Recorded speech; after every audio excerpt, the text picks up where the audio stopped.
Hi guys, this is my husband. Dad. Oh, husband ですよ。 What?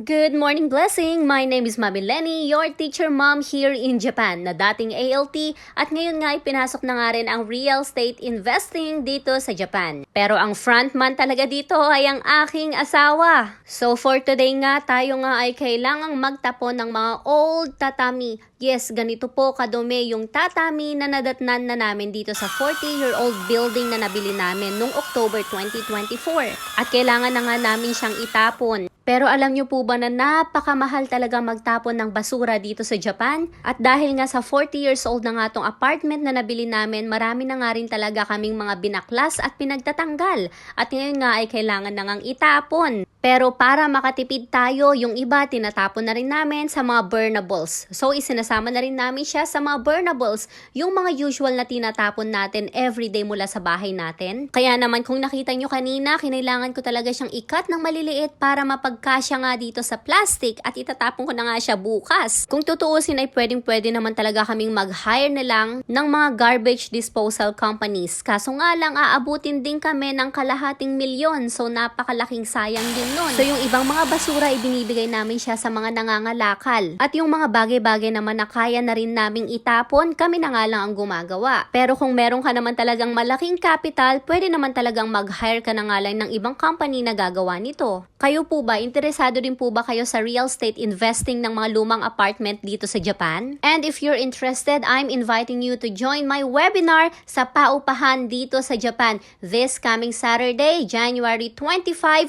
from 8 p.m. to 9 p.m. It's gonna be a 1-hour session lang po and 1,000 yen lang po siya. So there, ikukwento ko sa inyo, ituturo ko sa inyo kung paano nga ba kami nag-start, kung ano yung mga dapat nyong i-consider pagdating sa loaning, pagdating sa bangko, at pagdating sa kung anong uri ng apartment nga ba ang gumagawa ng pera. Kung tatanungin nyo naman kung paano talaga kami nag-start, sa madaling salita, sasabihin kong nagsimula kami sa simpleng DIY lang sa aming bahay. O diba, napakadami talagang pwedeng mangyaring mga plano at mga pangarap sa loob lang talaga ng iyong pamamahay. Pero talagang matinding prayers din talaga ang nilaan namin dito. Sabi ko talaga kay Lord, Lord, wala talaga kaming malaking kapital. Please give us wisdom kung anong dapat gawin, kung paano nga ba magsisimula, kung anong librong babasahin. At syempre, lakas ng loob para sumubok. And fast forward, andito na nga kami. Dini-DIY na nga at ina-outsource ang iba para sa aming sariling paupahan. And I hope and I pray that through our simple vlogs,